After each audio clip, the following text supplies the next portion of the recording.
Quem cultiva a semente do amor segue em frente e não se apavora. Se na vida encontra... Olá, turma. A nossa aula de hoje fala sobre a chamada Guerra dos Mascates.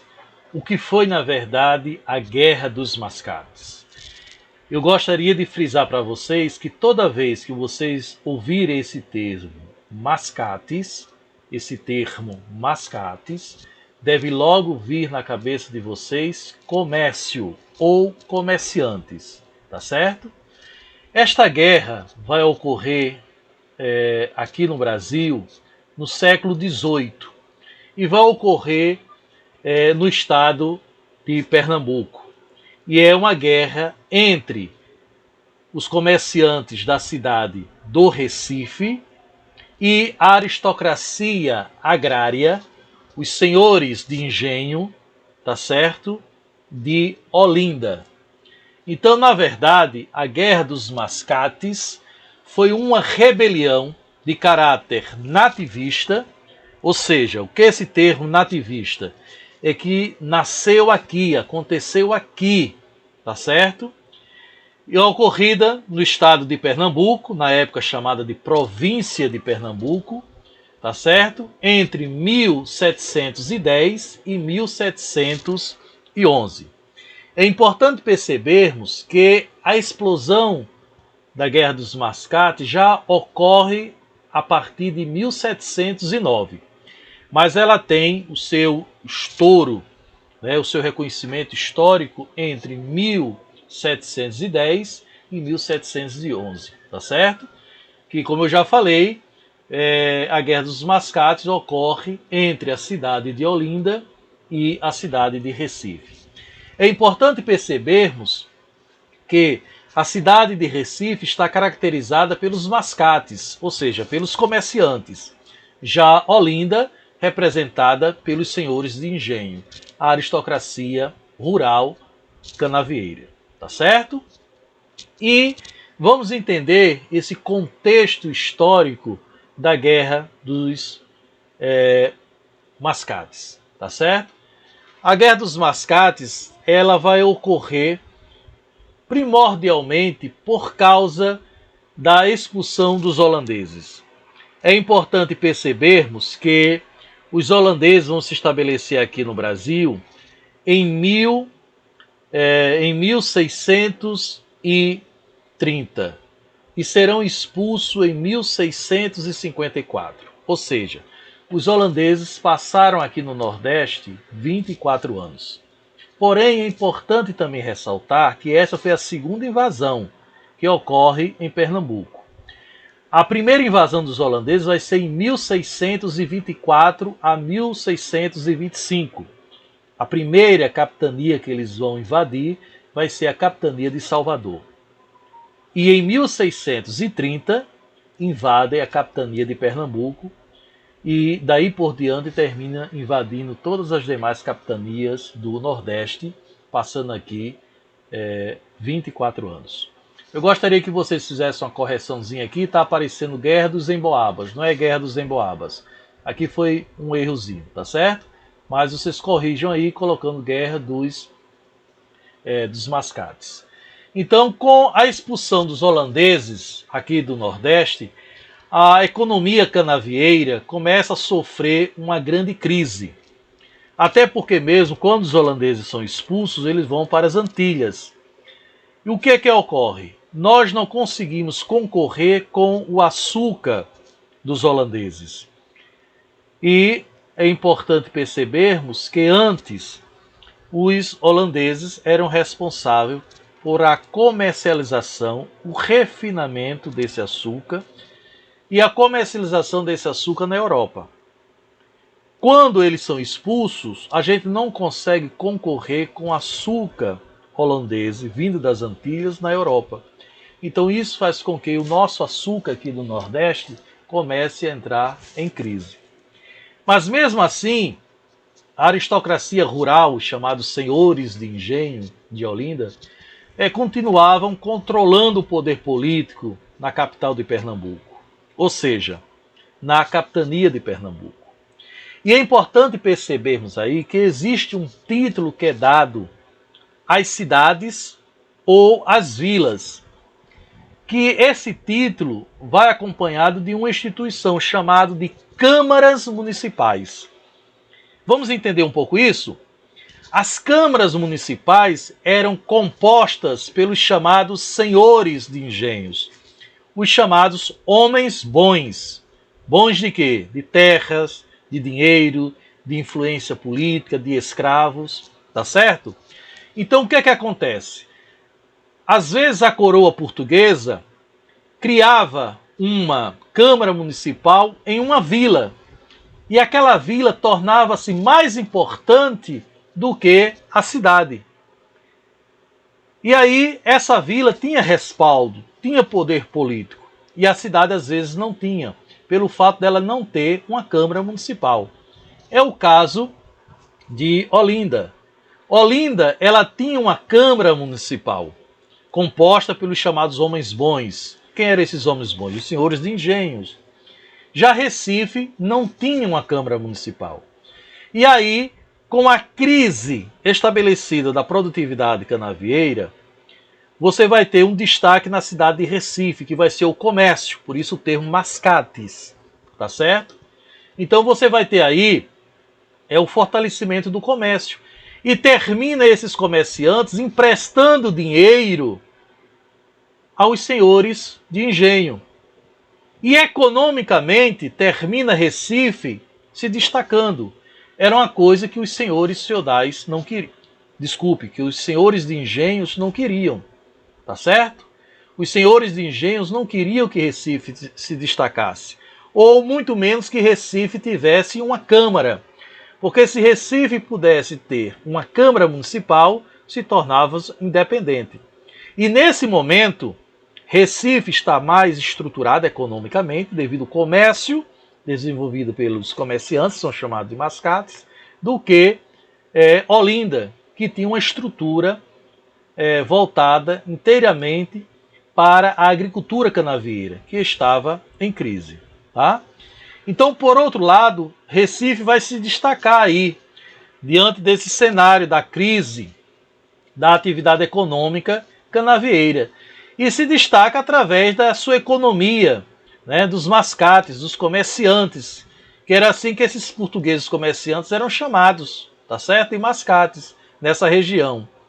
Outra fonte de renda desses mascates eram os empréstimos, como eu já falei, a juros altíssimos, que eram feitos para os senhores de engenho, os moradores de Olinda, tá?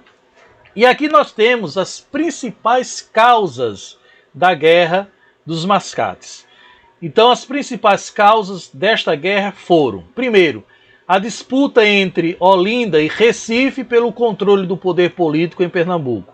Isso que eu acabei de comentar para vocês. A crise econômica da cidade de Olinda. Que crise econômica é essa? A produção de cana-de-açúcar, que Olinda caracterizava-se aí pela produção canavieira. Já Recife, pelo comércio, tá certo? Esse comércio desenvolvido pelos portugueses, que eram chamados de mascates.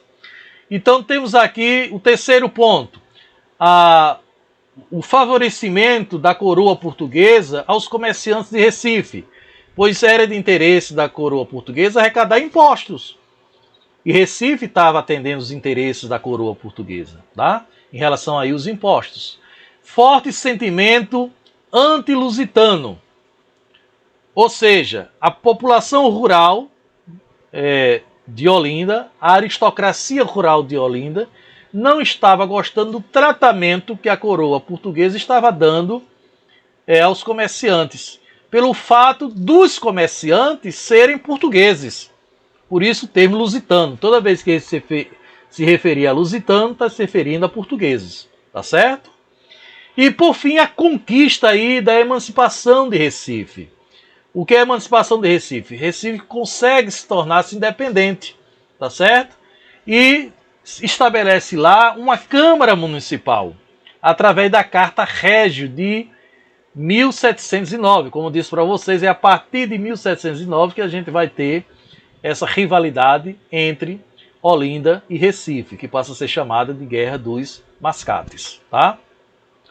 Então, Recife passa a ter aí uma independência, passa a ser uma vila independente, conquistando aí a sua autonomia política em relação a Olinda. Então a aristocracia rural de Olinda temia, tá certo, que Recife ficasse sendo o centro econômico e passa aí a ser também o centro político, descaracterizando assim toda a influência e todo o poder econômico e político de Olinda. Então a aristocracia rural não queria que isso ocorresse em relação a Recife. E aqui nós temos os objetivos do movimento, né? Então o que levou o objetivo para que ocorresse esse movimento? Os objetivos foram a população da aristocracia de Olinda, e quando eu me refiro à aristocracia são os senhores de engenhos, eles queriam manter o controle político da região, sobretudo em relação à cidade de Recife, que estava sendo uma cidade próspera por causa do comércio, tá certo? Os senhores de engenhos queriam que a coroa portuguesa mantivesse Recife na condição de povoado, ou seja, de vila, e não de uma cidade independente constituída por uma Câmara Municipal, que essa Câmara Municipal dava toda essa importância e todo esse destaque político a Recife, tá? E também os senhores de engenho não queriam que a coroa portuguesa continuasse dando privilégio aos mascates, ou seja, aos comerciantes de Recife. Logo defendia a igualdade de tratamento entre os comerciantes e os senhores de engenhos. E aí nós temos o conflito, né? Esse conflito chega a seu fim, ele vai terminar em 1710. Havia um clima de muita tensão entre as duas cidades pernambucanas, Recife e Olinda, tá certo? E em 1710, a população de Olinda vai invadir Recife, dando início assim à chamada Guerra dos Mascates. No primeiro momento da guerra, os senhores de engenhos levaram vantagem aí, tá certo? Venceram, arrasaram, tá certo? E em 1711, os mascates, os comerciantes, ou seja, os portugueses, vão revidar e organizaram uma invasão a Olinda. E essa invasão levou à destruição das vilas, dos engenhos da cidade de Olinda, tá certo? Então a guerra só terminou em 1711, após a coroa portuguesa nomear para governador de Pernambuco o famoso Félix José Machado. Então, a Guerra dos Mascates chega a seu fim em 1711. Qual o destaque que eu gostaria de apresentar aí para vocês? Que toda vez que se referir à Guerra dos Mascates, não esqueça, relaciona logo a Olinda e Recife. Olinda termina perdendo seu poder aquisitivo, seu poder econômico, porque se caracterizava pela atividade agrícola da cana-de-açúcar. E Recife cresce em relação a isso devido ao comércio. A crise ocorre em Olinda porque a nossa produção de açúcar aqui no Nordeste começa a entrar em crise, tá certo? A partir do século XVII, principalmente em 1654, quando os holandeses são expulsos. E a gente não consegue concorrer com o açúcar holandês, tá certo? E a cidade de Recife vai se destacar porque os comerciantes portugueses desenvolvem uma dinâmica comercial bem interessante. O comércio dá aquela fermentação, aquele desenvolvimento a Recife, e termina esses portugueses emprestando até dinheiro em altos juros aos senhores de engenhos que estão praticamente aí falidos, tá certo? E aqui a gente parte para as consequências principais da Guerra dos Mascates. A primeira, o governador de Pernambuco ordenou a prisão dos principais líderes do movimento.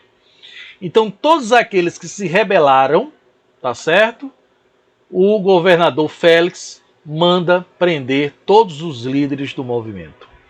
A autonomia de Recife permaneceu após o conflito. Ou seja, Recife conseguiu a sua autonomia, a sua independência, criando-se assim uma Câmara Municipal. E qual é a importância dessa Câmara Municipal? Ela cria as leis, ela dá privilégios políticos, tá certo? E é composta pelos chamados homens bons. Toda vez que você se referir a esse termo, homens bons, são aqueles indivíduos que compõem as chamadas câmaras municipais, tá certo? E em 1712, Recife tornou-se a sede administrativa de Pernambuco, e não mais Olinda. Devido ao comércio, Recife torna-se essa cidade extremamente importante. Então aí, gente, é a nossa aula sobre a Guerra dos Mascates. Qualquer dúvida, estaremos aí à disposição de vocês. Um abraço a todos.